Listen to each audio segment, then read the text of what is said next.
Ce podcast est propulsé par Ox B2B, une firme spécialisée dans le développement des affaires numériques.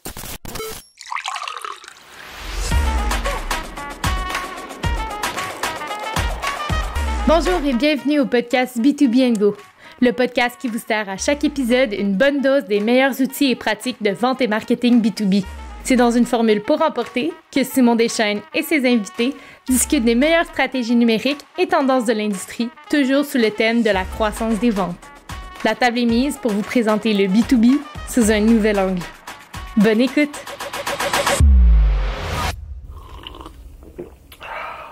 Alors bonjour, aujourd'hui on aborde un sujet qui est d'actualité. On se trouve à être à quelques semaines d'approche des fêtes. Qui dit fête dans l'actualité dit philanthropie. Plusieurs causes en profitent pour se faire voir et avec raison. Donc c'est vraiment un moment où il y a beaucoup d'activités dans le monde du don et le don touche les entreprises aussi. Les entrepreneurs que je connais, du moins que je côtoie, vous-même donnez probablement, vous impliquez dans une cause.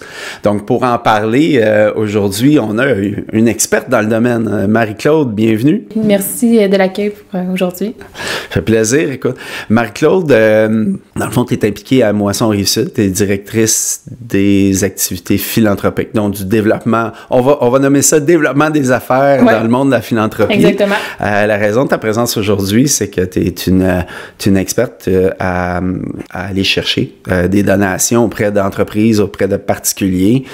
Donc, tu travailles pour Moisson Rive-Sud. On va traiter des enjeux, bien sûr, ça veut dire quoi d'aller chercher des dons, mais aussi ça veut dire quoi de donner pour des entrepreneurs. C'est super intéressant parce qu'on lève le voile sur... Je trouve que c'est... En tout cas, moi, j'ai appris beaucoup de choses en te parlant avant l'épisode, fait que je trouvais que c'était très, très utile là, pour notre communauté d'entrepreneurs d'être au courant de ces choses-là. Peux-tu nous présenter Moisson Rive-Sud un peu pour ceux qui ne connaissent pas tant et ton rôle aussi? Qu'est-ce que tu fais là? Donc, Moisson Rive-Sud, on est la principale banque alimentaire de la Montérégie. Donc, Montérégie, on parle de Sorel jusqu'à Hemingford, incluant Saint-Hyacinthe, Saint-Jean. Donc, c'est un grand territoire. Banque alimentaire, ça veut dire qu'on est le centre de distribution principal pour redonner à tous les organismes de notre réseau. On a 150 organismes à qui on redonne chaque semaine, 2 semaines, plus ou moins, selon leurs besoins. 150 organismes, ça veut dire à peu près 80 000 personnes par mois qui obtiennent de l'aide alimentaire. Donc, depuis les 2 dernières années, c'est 25 % de plus de gens qui ont besoin d'aide alimentaire.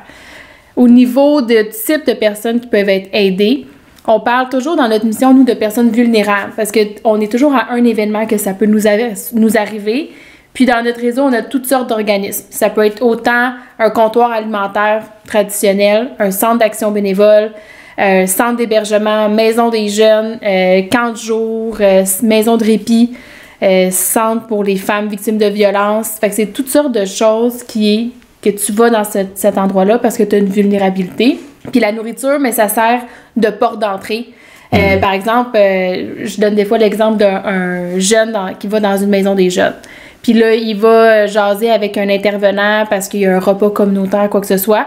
Mais ça va peut-être être le moment que là, il va demander de l'aide.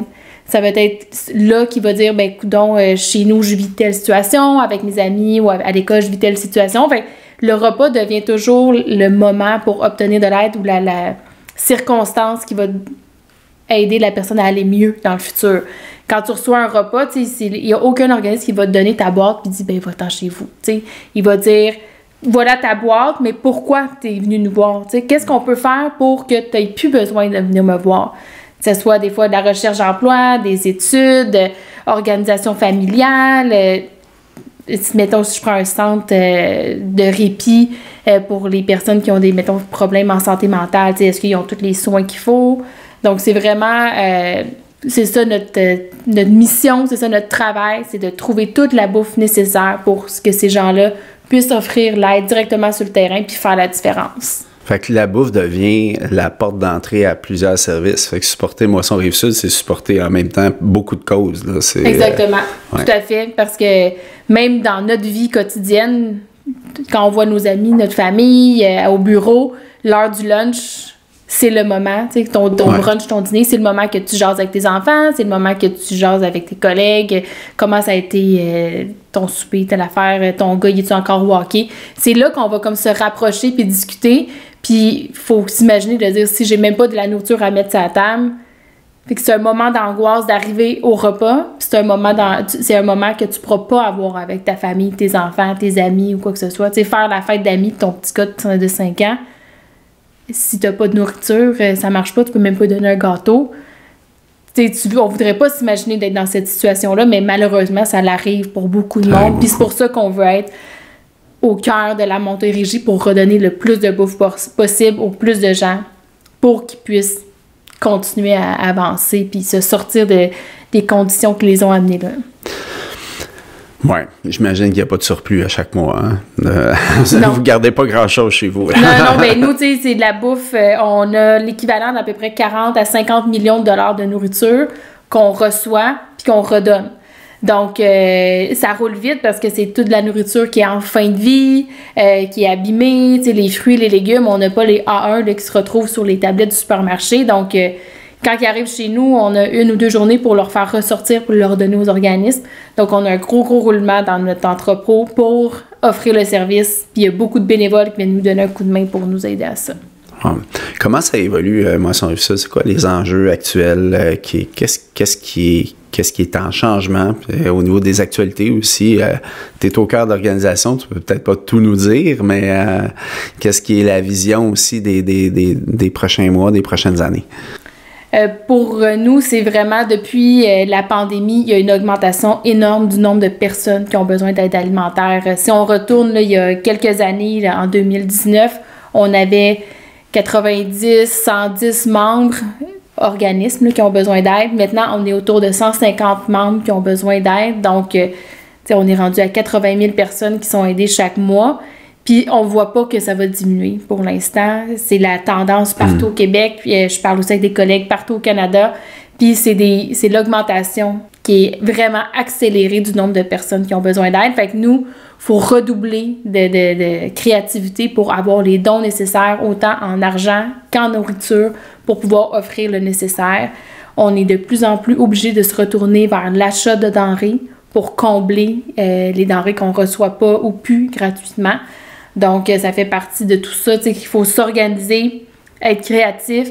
Puis, il y a toutes sortes de causes, toutes sortes d'enjeux dans la société qui amènent les gens à s'impliquer dans des choses qui leur tiennent à cœur, qui tiennent à cœur à leur famille, à leurs enfants. Donc, il faut se démarquer dans ça puis dire, bien, l'aide alimentaire, c'est vraiment une priorité. Puis, personne qui est à l'abri de devoir demander de l'aide. Donc, on doit être là, puis on doit être bien organisé. Puis surtout dans le futur, qu'est-ce qui arrive, c'est que là, nous, où on est situé à Boucherville, on est pas mal à la fin de pouvoir agrandir puis offrir les services qu'on voudrait. Fait qu'éventuellement, il y aura potentiellement un déménagement pour pouvoir avoir une banque alimentaire qui va être forte puis long, puis qui pourra durer longtemps dans les années pour pouvoir offrir le service de qualité à toutes les personnes qui ont besoin. Plus efficace là, au niveau opérationnel. Efficace, exactement. Il y a une capacité aussi. Il y a beaucoup de logistique dans ce que vous faites là. Énormément, oui. Oui, vraiment. Entre autres, la gestion de bénévoles qui travaillent chez vous. Oui. Si on rentrait peut-être dans le vif du sujet, tu l'as mentionné, il y a beaucoup de causes, il y a beaucoup d'organismes qui veulent des dons. Je veux dire, on est très sollicités, puis c'est normal. Donc, c'est quoi les stratégies que vous mettez en place là, pour aller chercher, pour avoir du succès? À chaque année, on fait notre plan annuel de ça va être quoi nos principales activités de collecte de fonds. Puis on essaie de s'orienter vers toutes sortes de publics. Donc, pour avoir un public corpo, pour avoir un public des fondations, pour des subventions, puis pour les individus. Donc, qu'est-ce que je peux faire? Quelle campagne que je peux faire pour pouvoir parler à toutes ces personnes-là puis qui aient le goût de nous faire un don, de s'impliquer, que ce soit en don aussi argent, mais en temps, aussi en service, puis en nourriture. Donc, faut s'adresser à chacune de ces personnes-là. Fait que c'est pour ça que nous, on a, par exemple, on s'est croisés il y a quelques semaines au dîner du Club des présidents. Fait que ça, c'est un événement corpo pour les dirigeants d'entreprise. Donc, ils viennent dîner autour d'un sujet vraiment d'actualité pour les entrepreneurs, pour les personnes en affaires. Puis, du même coup, ben, en achetant leur billet, ils contribuent à Moisson Rive-Sud. On a un comité d'honneur de 16 personnes du milieu des affaires de la Montérégie qui invitent leur réseau.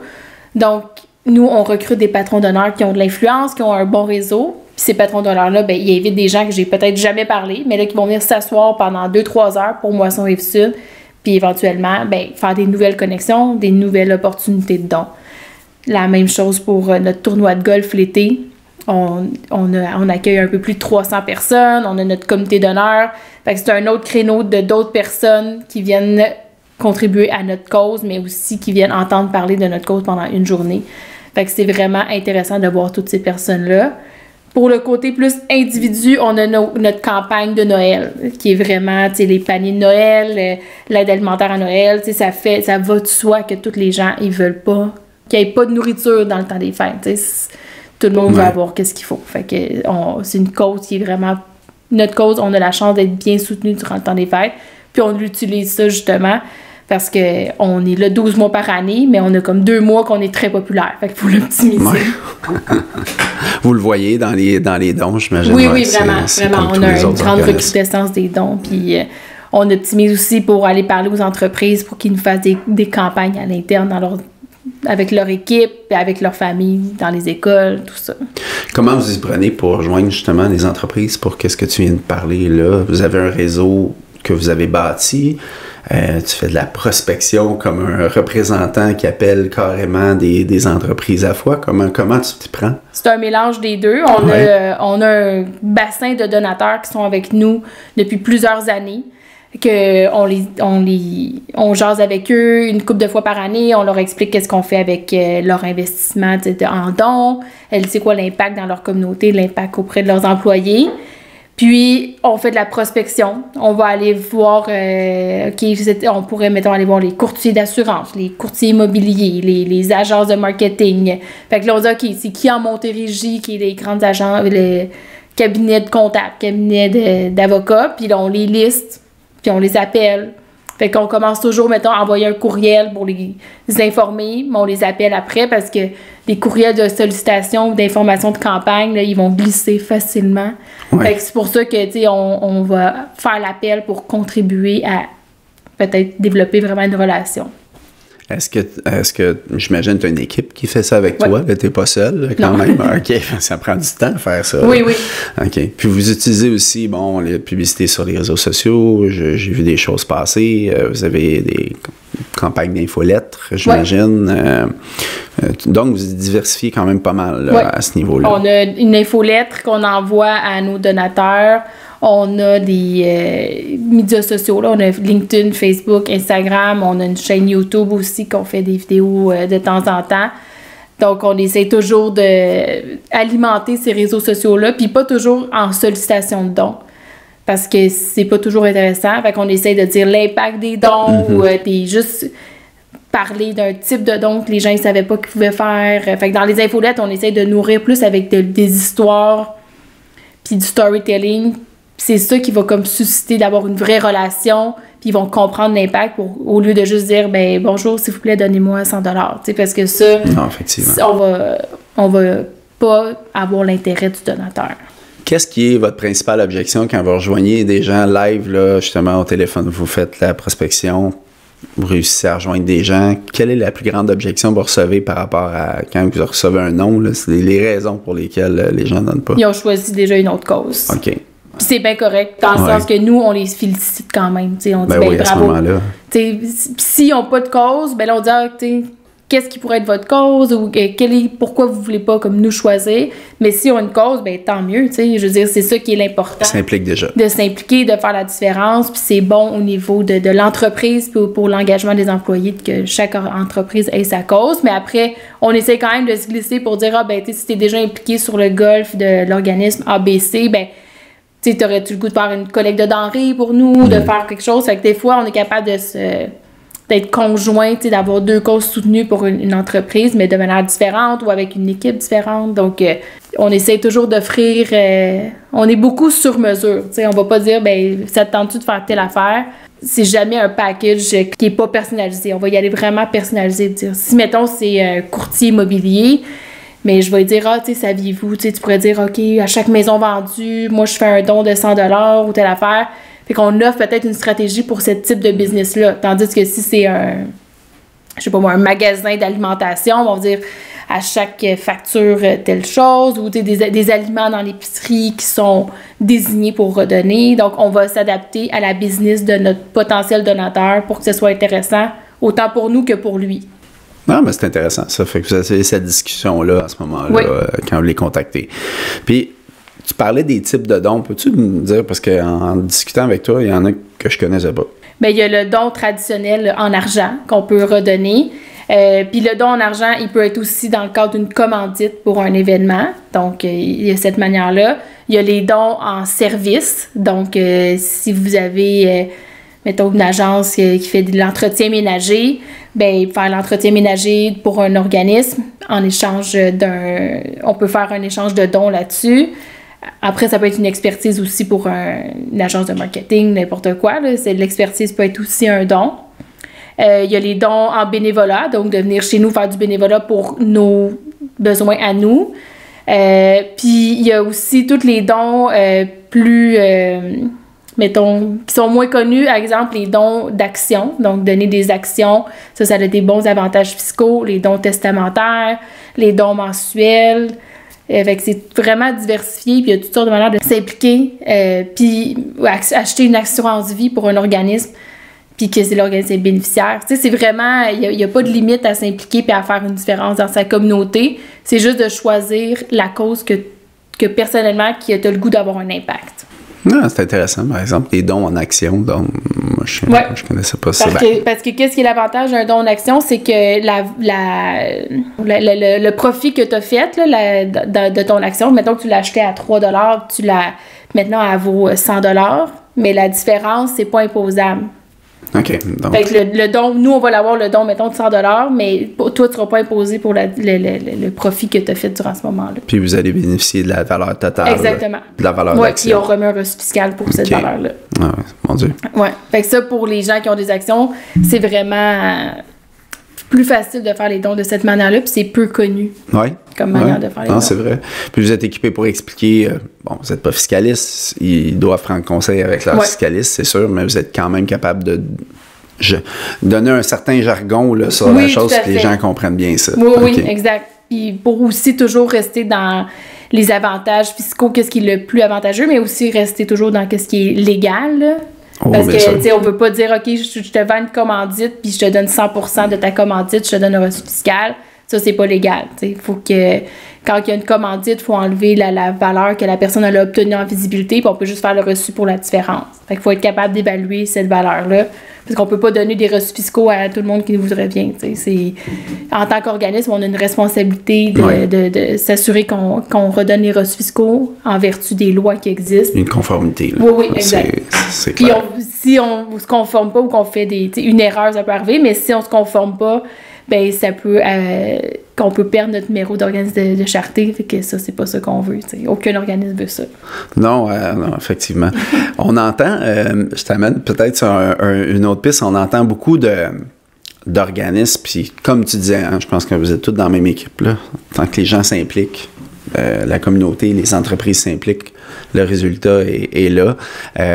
Mais il y a quand même des communications différentes. On entend des gros chiffres, on entend il y a des façons de calculer les dons, des façons de les annoncer aussi. Peut-être nous en dire un peu plus là-dessus, là, pour nous rendre un peu plus instruits en la matière. Mais par exemple, dans le cadre de l'événementiel, des fois, on voit un tournoi de golf qui a levé, mettons, 1 million. Puis là, tu vois un autre tournoi de golf quelques semaines plus tard qui ont levé 500 000. Puis là, tu dis, ben coudonc, les deux, il y avait à peu près 300 joueurs. Tu sais, c'est quoi la différence entre les deux? Il y en a qui annoncent leur événement le profit brut, puis il y en a qui annoncent leur événement le profit net. Puis ça, c'est un choix interne de l'organisme de dire, est-ce que je mets un plus gros chiffre, comme ça je montre que j'ai un impact, qui est très grand, qui est un bon choix aussi, ou ça peut être aussi de présenter des revenus nets. Fait que je dis à l'organisme, à mes participants, c'est grâce à l'événement, votre don, qu'est-ce qui est vraiment allé à aider l'organisme à faire une différence sur la clientèle, sur notre communauté, c'est X montant. Donc, il y a des événements qui sont très, très dispendieux à organiser. Tu sais, qu'il y a de la décoration, qu'il y a des chanteurs, qu'il y a 1000 affaires. Puis, tu sais, ça a ses avantages au niveau de la visibilité puis la marque de l'organisme. Tu sais, je pense à des balles qu'on entend souvent, qui sont, tu sais, organiser ça a beaucoup, beaucoup de frais. Puis après, qu'est-ce qui reste vraiment pour la cause? On le sait pas des fois. C'est un choix de l'organisme. Puis c'est peut-être aussi des super bons montants, puis ça a des avantages, mais c'est quelque chose qu'on peut prendre le temps de regarder avant d'aller à un événement. Tu sais, j'achète mon billet qui me coûte 500 $. Sur mon 500 $, il y en a combien qui va à l'organisme, puis il y en a combien qui va à payer l'organisation de l'événement. Puis ça, on peut pas nécessairement, à part questionner l'organisme en question, on n'a pas vraiment de manière de le savoir à l'avance, comme tel. Ça dépend. Il y a des organismes que des fois, quand ils vendent les billets, ils vont dire que ton billet il est 500 $, exemple, puis que tu as le droit à un reçu fiscal de 100 $ ou de 500 $. Fait que ça nous donne une indication automatique. Exact. Okay. Nous, on le calcule après l'événement. Fait que, mettons, récemment, on a eu notre dîner. Les billets étaient en vente à 250 $. On a calculé les frais qu'on a dû payer pour cet événement-là. Donc, le repas qu'on a servi aux participants, tout ça. Puis les gens, ils vont recevoir leur reçu fiscal la semaine prochaine sur la différence qui était vraiment le don qui a été fait à l'organisme. OK. Mais tu sais, quand vous recevez le reçu fiscal, vous pouvez calculer la différence entre les deux. Puis ça va être facile de voir c'était quoi l'impact du don. J'arrive à la question qui tue. Donc, lorsqu'on vient, puis on est dans cette situation-là quand même régulièrement, on se repose la question, on est impliqué, on s'implique en tant qu'équipe, mais en tant qu'entreprise. Qu'est-ce que tu donnerais comme conseil à une équipe, un entrepreneur, une entreprise qui se pose la question, bon, cette année, on va vers quoi? On va vers quelle organisation? On va vers quelle cause, premièrement, mais on va vers quelle organisation ensuite? Toutes les causes sont bonnes. Fait que, tu sais, qu'est-ce qu'ils doivent se poser, les gens, c'est qu'est-ce que j'ai à offrir? Est-ce que j'ai du temps? Est-ce que j'ai de l'argent? Fait que ça, déjà là, tu sais, on a un choix. Puis après, sur quoi je veux avoir un impact? Je veux avoir un impact sur les animaux, l'environnement, les enfants, l'aide alimentaire. Fait que là, tu sais, si je dis, OK, j'ai de l'argent à offrir pour les animaux. Bon, fait que là, déjà là, je limite mon nombre d'organismes. Fait que je vais y aller avec animaux.com, mettons. Je ne vais pas nommer d'organisme. Fait que là, OK, chez animaux.com, mais là, je vais sur leur site où j'appelle la personne qui s'occupe des dons, puis je dis, bonjour, moi, je suis telle entreprise, j'aimerais ça m'impliquer auprès de ton organisme, puis j'ai mon équipe qui veut faire du bénévolat. Fait que l'organisme, ils vont t'aider, ils vont t'accompagner pour faire le don de la manière que des gens ont le goût d'être impliqués. Okay. Mais une fois que tu connais ce que tu as à offrir puis ta cause, déjà là, tu as une bonne chose de choisir. Là. Effectivement, de regarder qu'est-ce qu'on a donné, qu'est-ce qui nous parle, puis ensuite faire un move. Tu me parlais aussi d'une référence pour aller peut-être un peu plus loin dans nos recherches. Mais sur le site de l'Agence du revenu du Canada, on peut aller sur la liste des organismes de bienfaisance. Puis en cliquant là-dessus, vous pouvez écrire le nom de l'organisme. Puis, vous pouvez aller voir qu'est-ce qu'ils ont levé en fonds. Donc, vous avez les montants, qu'est-ce qui est issu de la collecte de fonds, qu'est-ce qui a eu des reçus fiscaux, qu'est-ce qui est venu du gouvernement, autre type de dons. Fait que là, vous allez voir, peut-être l'organisme a levé, exemple, 5 millions. Puis ensuite, en dessous, vous allez voir où que l'organisme a dépensé son 5 millions. Fait que là, vous avez les revenus administratifs, pas les revenus, les dépenses administratives, vous avez les dépenses en collecte de fonds, vous avez les endroits où que... les programmes de bienfaisance. Donc, le programme de bienfaisance, c'est qu'est-ce qu'ils ont fait comme impact sur le terrain. À qui ils ont donné ou... Exactement. C'est ça. Parce que si, mettons, je prends l'exemple d'un centre d'hébergement pour, mettons, les femmes victimes de violence, bien, eux, les dons, ils vont les garder comme tout pour eux, mais ça va faire partie de leur programme de bienfaisance. C'est-à-dire que tous les dons qu'ils récoltent, bien, ça sert à payer les intervenantes, payer les lieux, payer tout ce qu'il y a à faire pour cette maison-là. Tandis que si vous redonnez à un centre de recherche ou une association nationale de maladies mentales, quoi que ce soit, mais eux, les dons, ils vont les redonner à divers organismes sur le terrain. Fait que vous allez pouvoir voir les montants qui ont été... offert à tous ces organismes-là. Des fois, si c'est des organismes pan-canadiens, vous pouvez vérifier qu'est-ce qui a été redonné au Québec, si vous voulez avoir un impact au Québec. Donc, c'est vraiment une belle manière de en connaître un peu plus sur l'organisme. On va mettre ce lien-là dans notre checklist, c'est certain. Je pense que c'est très utile. C'est un peu, en fait, Moisson Rive-Sud aussi, hein, dans le fond, on va voir la liste des organismes. C'est obligatoire. Tous les organismes doivent déclarer à chaque fin d'année fiscale, dire OK, c'est ce qu'on a eu comme don, c'est de telle personne, puis on redonne de telle manière. Fait que c'est super intéressant. Puis même moi, quand je fais des demandes de dons à des fondations ou à d'autres organisations, je vais aller vérifier, est-ce que cet organisme-là, il redonne dans le type dans ma cause qui est l'aide alimentaire, ou il redonne plus en recherche ou en maladie mentale, quoi que ce soit. Fait que ça va m'éclairer aussi pour à qui moi je peux demander des dons en tant qu'organisme. Super intéressant. Puis si on veut donner à Moisson Rive-Sud, aujourd'hui, comment on s'y prend? Là, nous, on est en pleine campagne de Noël. Donc, sur notre site web, on a un lien pour faire les dons en argent. Durant le temps des fêtes, on a la chance d'avoir le kiosque d'emballage dans les promenades Saint-Bruno. Donc, si vous avez le temps d'aller emballer des cadeaux ou faire emballer vos cadeaux, ça peut être 2 manières de contribuer.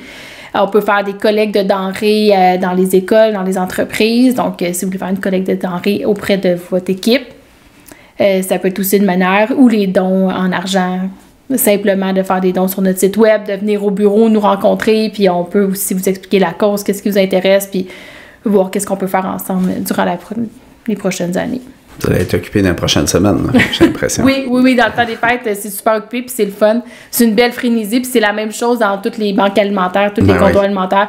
C'est le fun parce que c'est le fun d'avoir beaucoup d'actions autour de notre cause, mais après on se dit, c'est vraiment des gens qui ont faim 12 mois par année, qui ont besoin d'aide alimentaire. Oui, non, tout à fait. Merci beaucoup, Marie-Claude. C'est vraiment intéressant. Merci de ta participation. Merci d'avoir accepté mon invitation. Ça fait plaisir. Merci beaucoup. Puis on reste en relation pour quoi que ce soit d'autre. On va mettre tes informations de contact, c'est certain, dans notre checklist et tout. Comment donner aussi à Moisson Rive-Sud, absolument. Tous les liens aussi, les astuces que tu as données aujourd'hui aussi vont être là. Fait que, un grand merci à toi. Merci beaucoup.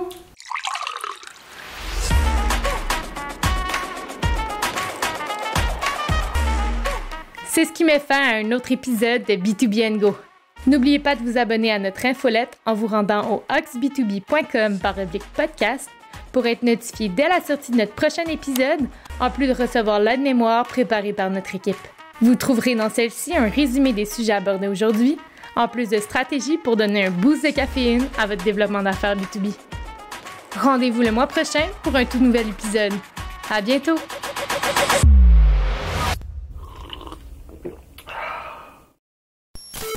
Le podcast que vous venez d'écouter est propulsé par Ox B2B, une firme spécialisée dans le développement d'affaires numériques.